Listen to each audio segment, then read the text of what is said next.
In August of 2024, I was carrying on with my usual activities in the apartment I lived in Brazil when I received an email with a job offer from a company in Luxembourg. I still couldn't believe that was happening, and I have this fear that one day I would wake up to find out that it wasn't true, or that they changed their minds about it and no longer wanted to hire me. Despite the excitement I was feeling, along with the desire to scream to the world the big news, I kept it as a secret from most people. I told the news only to my family, my boyfriend, and one or two very close friends.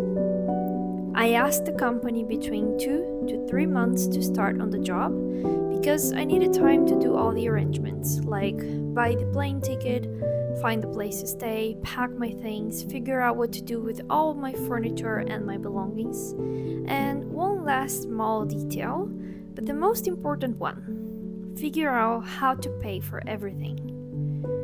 I started by selling some of the things that were not essential, like camping equipment, my bike, some furniture, decoration items, electronic devices that I could live without, and so on. I was still very insecure about the whole thing because I haven't received a work contract. So I did not want to screw things up with my current job, which I really like it and needed, or end up selling everything I had just to realize that the moving was not really happening. I had to be very careful to pick what to sell, but people started noticing I was advertising a lot of things on Facebook Marketplace and started to make questions. At first, I just told them I was selling some things that I haven't been using lately to earn some money. It was too soon to tell everybody about it. The apartment started to become a real mess, with packages, boxes, and things all over the place.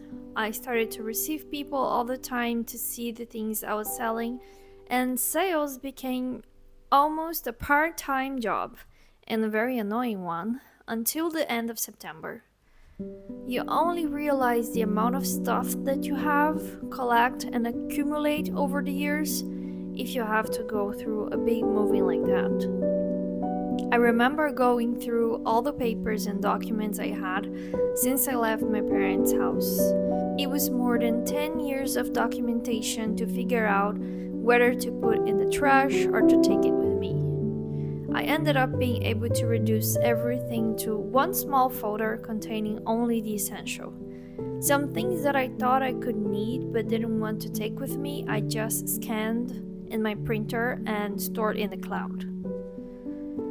I stopped the purchase of anything that wasn't extremely essential and canceled services and subscriptions that I could live without to save money. I bought the plane ticket in installments with reimbursement option just in case I needed to cancel it last minute, and I booked a 1-week stay in a hostel. So I had time to look for a permanent place to live before my first day of work in Luxembourg. I used my credit card as much as I could to postpone any payments, but always being careful so I wouldn't be in debt after moving.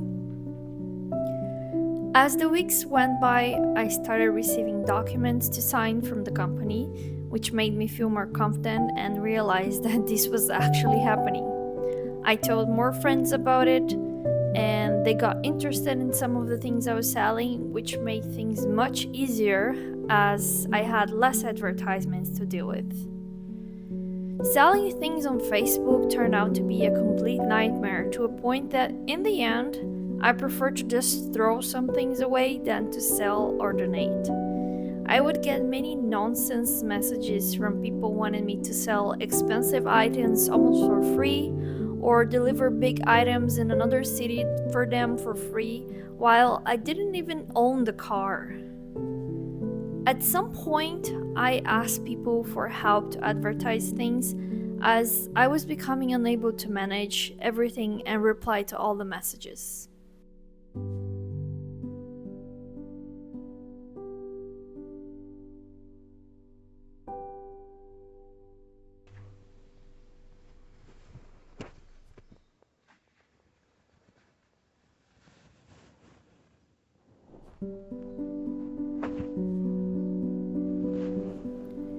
Another major thing that I had to figure out was to find a new home for my cat.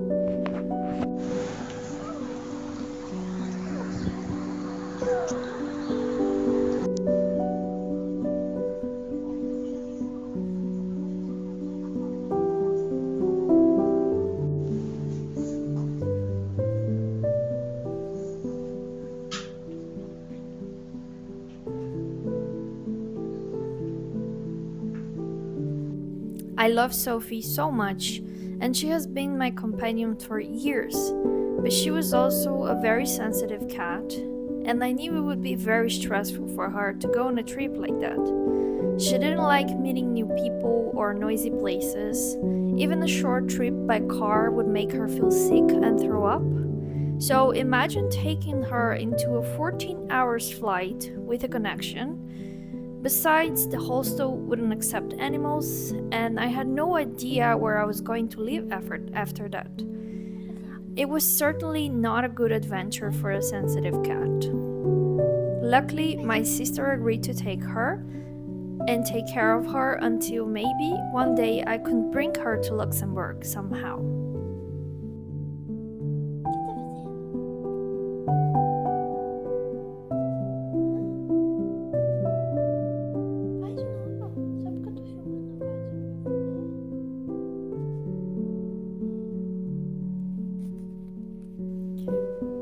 In my last weeks in Brazil, I planned a trip to take Sophie to my sister's place and visit my family one last time before moving. I booked a car and started emotionally preparing myself for the idea that I would have to drive more than 500 kilometers for the first time in my life, considering I never had a car since I got my driver's license. I took Sophie to see a vet to get a prescription for some medicine to calm her down so she wouldn't feel sick the entire trip. The vet gave me a document permission to travel with her since I was going to a different state and a complete plan on how to prepare her before the trip. Everything went well and I got there with no issues. Sophie did just fine during the trip, sleeping most part of the way.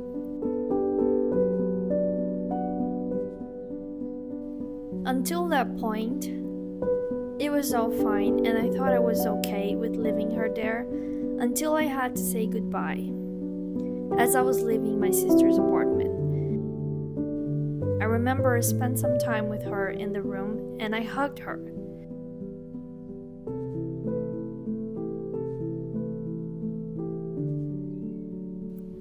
Then I went to my parents' apartment to have lunch before leaving. As I arrived, I think my body just realized that I had no idea when I was going to see Sophie again. I was invaded for a deep sadness and I burst into tears. Even now, remembering that makes me cry. What comforts me is the fact that I know that she is in good hands, and I bet my sister is spoiling her much more than me. After this trip, despite the sadness, I went back to productivity mode, as I still had a lot to do before moving. I had to cancel services like energy, internet, and other things. I planned a goodbye party with some friends, and I continue advertising more things for selling. Yes, I was selling things until my very last day in Brazil to raise money. And I had to resign from my current job and tell the company that I would leave at the end of September.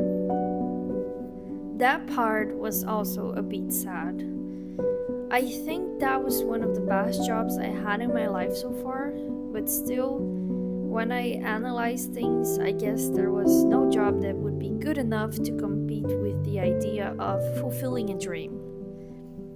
In my last week in Brazil, I sold my motorcycle, which contributed with a great part of the money that I needed. I think between my last salary and all the sales, I raised around 20,000 reais, which converted to euros probably gave me just about 3,000. It's sad to see that the belongings you acquired over 10 years of living by yourself could barely pay 1 month of living in another country. And I still had installments that I would have to deal with in the future. From the things that I had to sell, those that kind of broke my heart were the guitar and my singing equipments. I was also sad about losing my office and my room, which I had renovated and decorated just the way I liked 1 year before. The apartment I was living ended up being sold very quickly after I left, so I didn't have much time to remove the remaining things, and my boyfriend helped me a lot with that.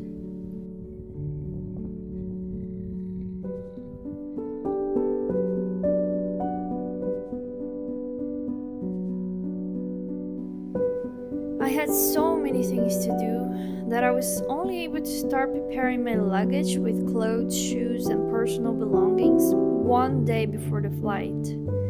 At that point, I realized that even though I had donated more than half of the clothes that I had, I still didn't have enough space to bring them. So I started again to separate clothes and take only the essential. But it was still not enough.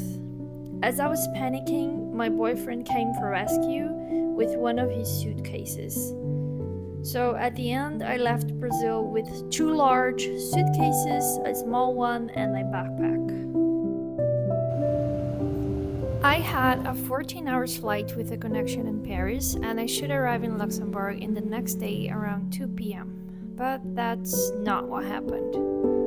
I landed in Paris airport with less than 2 hours to get to the boarding gate for the flight to Luxembourg.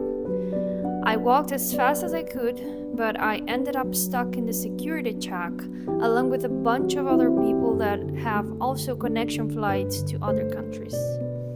There were only 2 agents working, and they did not look like they were in a hurry as the queue was getting bigger and bigger. Some people, me included, tried to tell them that we were going to miss our flights, but they did not take any action until it was too late. When I finally passed them, I saw that my flight had been rescheduled, and I thought maybe I can still make it. I literally ran across the airport. I had to take a bus, and I managed to find the airplane somehow by looking through the windows, since there was no information about the boarding gate anywhere.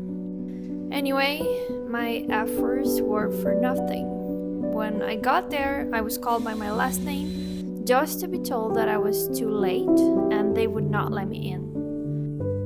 Honestly, I was so tired and focused on getting to Luxembourg that I didn't even process how frustrating that was at the moment. I just told myself to find a way to go to Luxembourg and think about what happened later.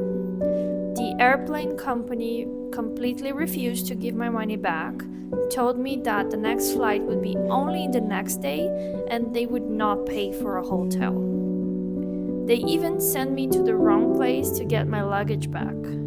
I was hungry, thirsty, tired, and in desperate need of a shower, and I really wanted to use the toilet. So at that point, I just refused to go back to pick the suitcases, and I asked them to deliver them where I was, which I'm happy that they did, because I was starting to lose my patience. Next, I went to look for another way to go to Luxembourg, by train. I waited for a long time in the queue to buy a ticket, and I told them I just lost my flight connection to Luxembourg and I wanted a ticket train to get there. I found odd that the ticket cost me less than 10 euros. I even asked some people if that train was actually going to Luxembourg country. Something felt off for me, but one guy assured me I was in the right train. Of course I was not. Until now, I don't know if these people simply didn't understand my English or if they simply didn't care to listen to what I was saying. The thing is, I ended up in Luxembourg Garden, in Paris. As soon as I got there, I knew I was in the wrong place. I found myself lost in Paris subway with no data connection because I thought I could simply use the airport Wi Fi. And I could live without internet for a few hours, of course. Everyone I would ask for information, or if they spoke English, they would simply shake their heads saying no. I do not recommend any non French speaker to get lost in Paris. After a lot of walking, I finally found an employee who gave me a map and explained me which lines to take to get to the train station, where I could take a train to Luxembourg. So I did like in the old times back when we didn't have internet. This was just a distant reality and you could only connect from home sometimes. And I found my way following the directions of a paper map. Yes, the whole experience was very hard, especially because I was dragging 3 suitcases by myself. And sometimes I needed help from other people to move them through stairs. It was already 9 p.m. when I finally arrived in Luxembourg train station. As I didn't have internet connection, I could not check for any bus lines at that moment.